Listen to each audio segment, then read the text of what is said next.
Hey guys, how are you doing? Hope you are doing great and welcome back to another English class with us, Learn and Enjoy. Today we're gonna read a text about traveling.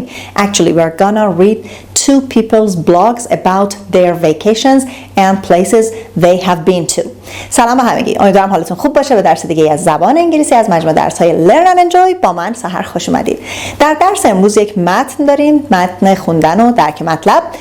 در واقع در مورد بلاگ یا وبلاگ دو تا شخص هست که در مورد سفری که رفتن نوشتن و حالا توضیحاتی دادن که چه اتفاقایی افتاد و چه اوقاتی رو سپری کردن. حتما تا پایان این درس با من همراه باشید. But before we start, subscribe our channel and hit the bell to get informed of our latest videos. So, let's get started.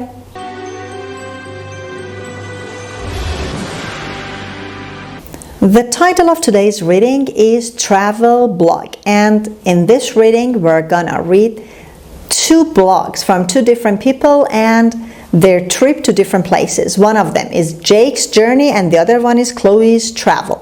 خب دو تا بلاگ رو قراره بخونیم. یکی بلاگ جیک هست که سفر Jake's journey به معنی trip یا travel هست و بلاگ دیگه Chloe's travels، سفرهای کلوی. باز travel اینجا به عنوان اسم به کار رفته، noun هست به معنی همون journey یا trip. خب من اول یک بار کل متن رو میخونم هر دو تا بلاگ رو و بعد برمیگردیم و تک تک روشون کار میکنیم. Jake's journey, March 2nd, Guatemala. When we arrived in Guatemala 2 weeks ago, we didn't know what to expect. But I have to say, we've had a great time. I've done a lot of traveling and I think it's one of the most amazing places I've ever been to. We've done a lot in the last 2 weeks. We've gone hiking, explored some of the ancient Mayan ruins and camped next to a volcano. We've also seen some beautiful birds. The quetzals are so colorful and there are hummingbirds everywhere. There are lots of things we haven't had time to do. I've always wanted to go to the rainforest. I hope we get there. Camping was really fun. We drove up some rough dirt roads to Ipala volcano and got a flat tire on the way. It was worth the trip though. There is a really pretty lake up there that we hiked around. It rained really hard one night and everything outside the tent got soaked, but at least the tent didn't leak. Fortunately, the weather's gotten better. Another place we found had these beautiful hot springs and a hot waterfall. Standing underneath it was just like taking a hot shower. I miss you all. And in the comments, Lynn said, "You do? That's hard to believe, Jake. It sounds like you're having a blast. I've never been to Central America, but I've always wanted to go there. Here, have you gone on one of the zip lines? I've heard you can do them there. Have fun." Chloe's travel. After 36 hours of travel, we arrived in Brazil last Sunday. I can't believe it. We got stuck on our way here and unfortunately we missed Carnival in Rio. I've always wanted to see it with all the costumes and dancing and music. But we just couldn't get here in time and I lost my camera. Fortunately, I've been good about uploading all my photos to the blog, so I haven't lost many. At least it wasn't an expensive camera. Anyway, we've been to the beach every day. We've gone surfing and I went parasailing yesterday. The views were amazing. We've done a lot of sightseeing, though we haven't taken the cable car up Sugarloaf Mountain. We'll probably do that tomorrow. We've met some really nice people. They're so incredibly friendly and helpful. Amazingly, we managed to visit the family of one of our classmates from college. They were extremely generous. They made us some traditional feijoada, a bean and meat dish. It was delicious. I could happily spend another month here. We'll have to come back and visit again. Steve said in comments, Hey Chloe, I miss you. It's cold and wet here and I'm working, unfortunately. Have you been able to see any capoeira? خب این از متن امروزمون که براتون خوندم. بریم با هم و بخش بخونیم کلمات جدید و ساختارهایی که به کار رفته رو بررسی کنیم.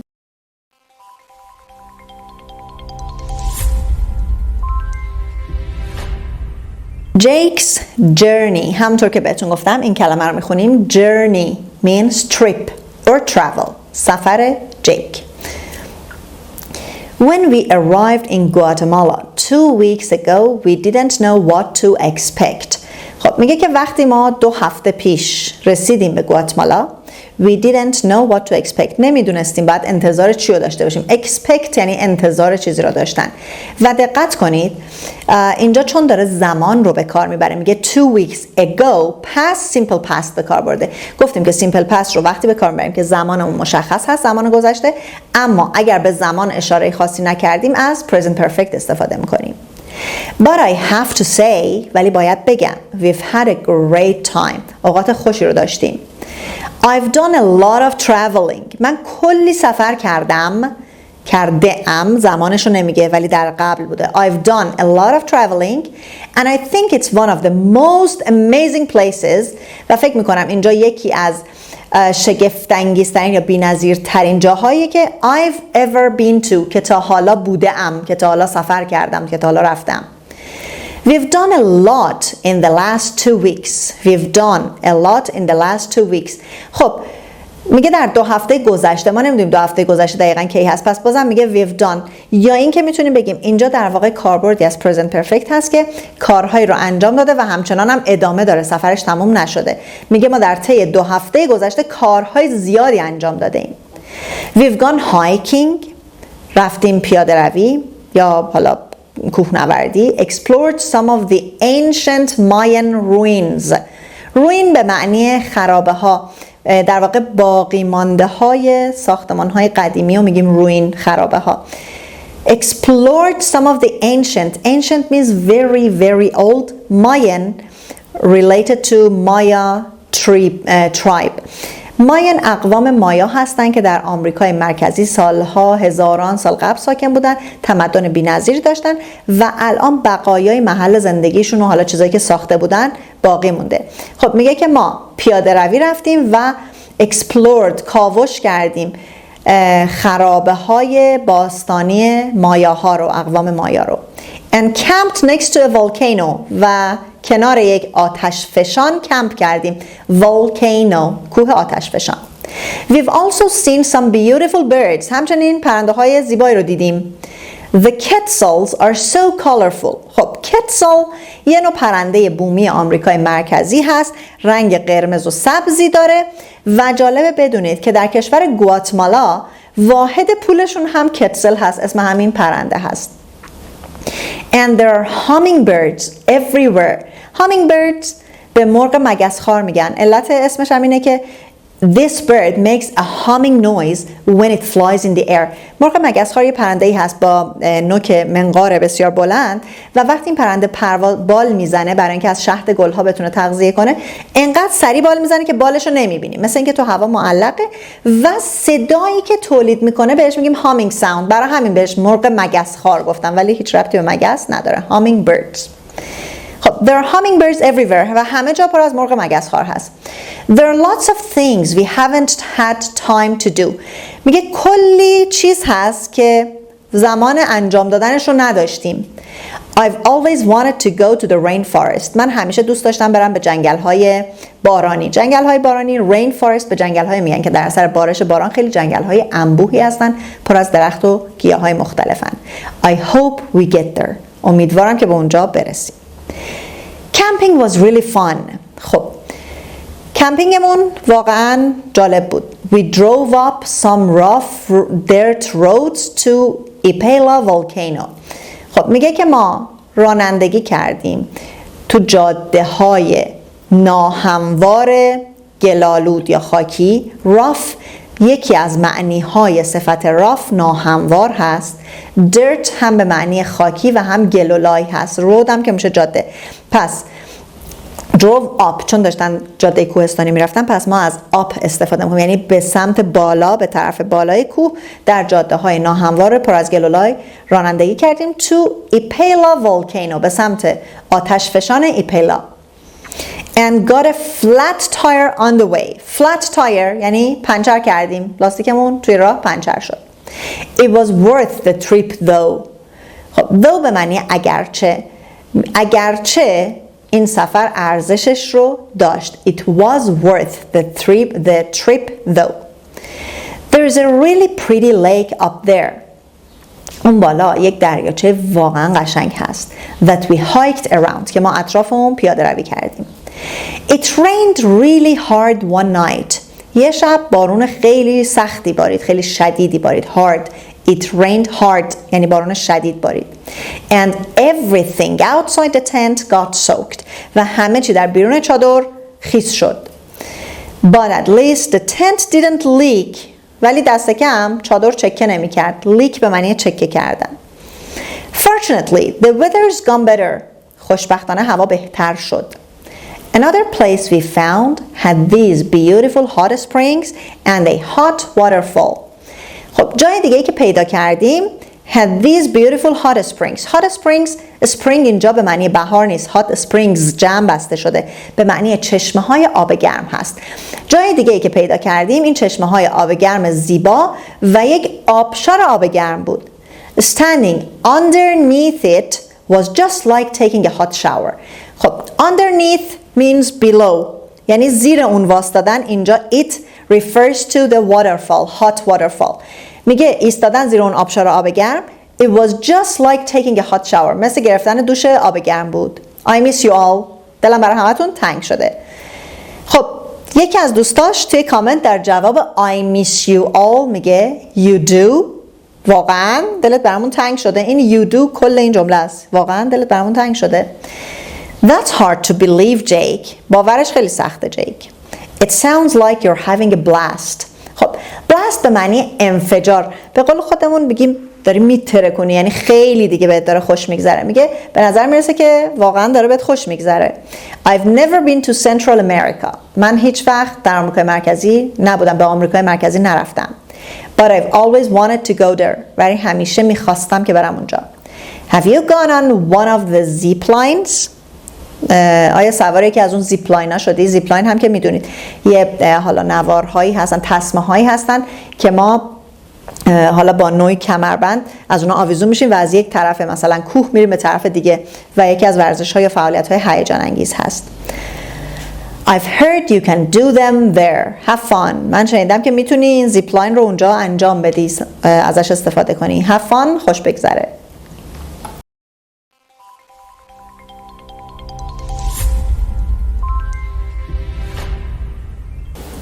Chloe's travels. سفرهای کلوی. After 36 hours of travel, پس از 36 ساعت سفر, we arrived in Brazil last Sunday. ما یک شنبه گذشته رسیدیم به برزیل. خب دقت کنید دوستان، فعل arrive رو داریم. فعل arrive یعنی رسیدن و حتما بعدش preposition میخوایم چون میگیم به جایی رسیدن. ولی حواستون باشه برای محل‌هایی که توی شهر هست at استفاده میکنیم. میگیم I arrived at a school, I arrived at the airport. اما برای شهرها و کشورها میگیم arrived in. مثل اینجا که گفته we arrived in Brazil. به این preposition دقت کنید، حرف اضافه درست رو در جای مناسب به کار ببرید. I can't believe it. نمیتونم باور کنم. We got stuck on our way here. خب ما توی راهمون به اینجا تو ترافیک گیر کردیم. Got stuck یعنی گیر کردیم. And unfortunately we missed carnival in Rio. و متاسفانه کارناوال ریو رو از دست دادیم. I've always wanted to see it. من همیشه میخواستم اینو ببینم، این کارناوال رو ببینم. With all the costumes and dancing and music. با همه اون لباسهای خاص و رقصها و موزیکاش. But we just couldn't get here in time. ولی فقط نتونستیم به موقع به اینجا برسیم. And I lost my camera. و دوربینم هم گم کردم. Fortunately, I've been good about uploading all my photos to the blog. خب با اینکه حالا این هم اتفاق بد افتاد و کارنوال از دست داد، دوربینش گم شد، ولی میگه fortunately، خوشبختانه I've been good about uploading all my photos. من در مورد آپلود کردن همه عکس هام توی وبلاگم خوب بودم. So I haven't lost many. پس عکسای زیادی رو از دست ندادم. اینجا many refers to many photos. I haven't lost many photos. پس عکسای زیادی رو از دست ندادم. At least it wasn't an expensive camera. حداقل دوربینم هم دوربین خیلی گرونی نبود. پس خیلی هم حالا ناراحت نیست از اتفاقی که براش افتاده. Anyway, okay. We use anyway to change the topic. خب حالا از بدشانسی و بدبیاریاش گفت، حالا میخواد موضوع صحبت رو عوض کنه. پس از anyway استفاده میکنه و میچرخه ماجرا. Anyway, we've been to the beach every day. خب بگذاریم، به هر حال ما هر روز به ساحل رفتیم. We've gone surfing and I went parasailing yesterday. خب رفتیم موج سواری. We've gone surfing and I went parasailing yesterday. خب دوستان دقت کنید، میگه we've been to the beach every day. زمان مشخص رو نمیگه، کاریه که تکرار شده در گذشته، هنوزم ادامه داره. We've gone surfing، اینم باز چندین و چند بار انجام شده. پس رفتیم به ساحل و رفتیم موج سواری. اما آخرین بخش میگه I went parasailing yesterday. اینجا که اومده yesterday رو گفته و یک بار این کار رو انجام داده، زمان جملمون از present perfect تغییر پیدا کرد به simple past. میگه و من دیروز رفتم پاراسیلینگ. پاراسیل هم که احتمالاً میدونید ورزشی است که با یک قایق میرید وسط آب و یک چتر بهتون وصل میشه، مثل چتربازا، و بعد اونجا میرید هوا و از بالا میتونید مناظر زیبا رو ببینید. The views were amazing. میگه مناظر بسیار شگفت‌انگیز و زیبا بودن. We've done a lot of sightseeing. ما کلی جاهای دیدنی رو دیدیم. sightseeing. Though we haven't taken the cable car up Sugarloaf Mountain. Though اگرچه، یا اینجا میتونیم معنی but بگیم، اما یا اگرچه سوار ما میگیم تلکابین، کیبل کار، به اون اتاقک هایی که میرن بالای کوه دیگه تلکابین. اگرچه سوار تلکابین نشدیم که بریم بالای کوه شوگرلوف. خود شوگرلوف، شوگر که شکر هست، لوف، شوگرلوف یعنی کله قند. کوهی در برزیل هست به نام شوگرلوف ماونتن که چون شکل کله قند هست بهش میگن شوگرلوف ماونتن. یکی از جاذبه های توریستی هست که با کیبل کار یا همین تلکابین میرن بالای اونجا و منظره بی‌نظیر اطراف رو میتونن ببینن. خب میگه اگرچه نتونستیم که سوار تلکابین بشیم و بریم شوگرلوف ماونتن رو ببینیم. We'll probably do that tomorrow. احتمالا فردا این کار رو انجام میدیم. We've met some really nice people. با یه سری آدمای واقعا مهربون آشنا شدیم. They're so incredibly friendly and helpful. خب میبینید 2 تا قید آورده دیگه، خیلی این آدما براش آدمای خوبی بودن. میگه they are so incredibly، خیلی به طرز باور نکردنی مهربون و مفید بودن، آدمایی بودن که کمک میکردن. helpful. Amazingly, we managed to visit the family of one of our classmates from college. Amazingly یعنی به طرز شگفت‌آوری. We managed to, it means we could visit. تونستیم با خانواده یکی از همکلاسی‌های کالجمون ملاقات کنیم. They were extremely generous. اونا بی نهایت دست و دلباز بودن. They made us some traditional feijoada. اونا برای ما فیجوادا سنتی رو درست کردن. فیجوادا is a traditional dish from Brazil. یک غذای سنتی برزیل هست. فیجوادا a bean and meat dish. در واقع غذایی که از لوبیا و گوشت درست میشه. It was delicious. خوشمزه بود. I could happily spend another month here. میگه من میتونم 1 ماه دیگر رو هم با خوشحالی اینجا به سر کنم. انقدر که خوشش اومده از فضا و آدما، میگه 1 ماه دیگر رو هم میتونم بمونم. We'll have to come back and visit again. ولی باید برگردیم به خونه. come back and visit again و دوباره بیایم اینجا. And Steve, his friend, in the comment said, Hey Chloe, I miss you. سلام کلوی، دلم برات تنگ شده. It's cold and wet here and I'm working unfortunately. میگه اینجا هوا سرد و بارونی. wet نمیگیم هوا سرد و خیسه، میگیم سرد و بارونیه. and I'm working unfortunately و متاسفانه من دارم کار میکنم. have you been able to see any capoeira؟ آیا تونستی کاپوئرا ببینی؟ capoeira is a kind of martial art in Brazil which is a combination of kind of sport and dance and music and rhythmic movements. کاپوئرا یک نوع در واقع یه جورایی ورزش رزمی هست مربوط به کشور برزیل که به نوعی هم ورزش رزمیه که با رقص و موسیقی و حرکات موزون آمیخته شده. خب میگه که آیا تونستی که کاپوئرا ببینی یا نه؟ خب این هم از 2 تا بلاگ امروزمون. امیدوارم که کلمات جدیدی که در درس ها بوده رو یاد گرفته باشید و با استفاده درست و به جای present perfect و simple past هم تو این درس بیشتر آشنا شده باشید. در پایان درس چند تا جمله داریم که باید صحیح و غلط بودنشون رو با توجه به متن مشخص کنید. حتما تمرین پایان درس رو حل کنید.